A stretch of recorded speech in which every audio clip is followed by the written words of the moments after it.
Thanks for watching Rocket City Motors. Make sure to check out the video description for part numbers, kit part numbers, and related information regarding this video's content. If the video helped you, make sure to hit the subscribe button and the thumbs up button for me. Thanks for watching.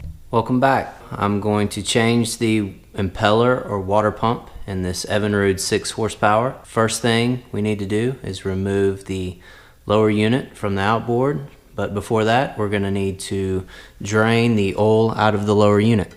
When we change out the impeller or the water pump, you don't have to change your lower unit oil. However, it's a pretty convenient time, and I'm going to go ahead and do so.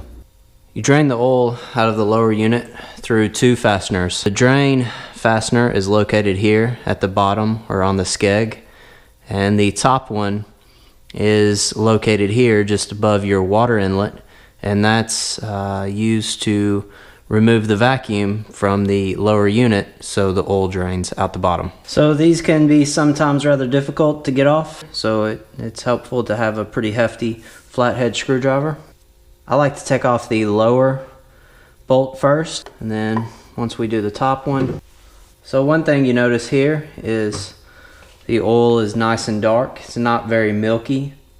So that means that the lower unit seals are probably pretty good.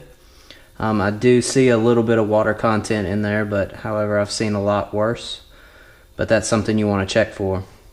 If you do see a lot of milk in the oil, you're going to want to reseal these lower units. And you can check out my YouTube channel for a video on how to do that. Once all the oil is drained out, I like to button it back up. This is mainly so I don't lose the screws. Removing the lower unit from the outboard requires detaching 2 parts.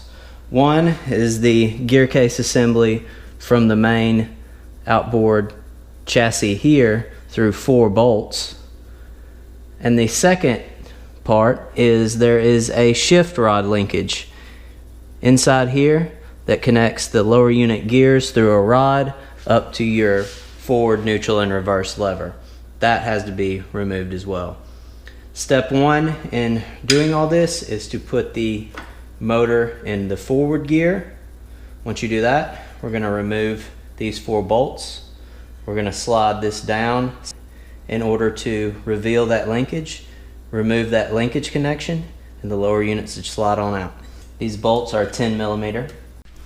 Once you have all 4 screws removed, you should be able to slide the lower unit apart by gently pulling. Once you have the lower unit pulled apart, you should be able to see the linkage screw. The linkage screw is right here. It has a place for a flathead screwdriver or the 10 millimeter wrench. I have the screw out. As you can see where my screwdriver is, you see that slit there. I like to stick my flathead screwdriver in there and kind of twist side to side just a little bit. Not very hard or much. And that just separates it enough to where once we pull on the lower unit, it'll slide right out. After you've removed the shift rod bolt, you need to potentially twist the lower unit as you move it in a certain direction, and it'll take a little bit of playing in order to figure out how you need to twist it. And the reason is because of this little pin here aligns with a slot up into the casing here, up here close to the power head.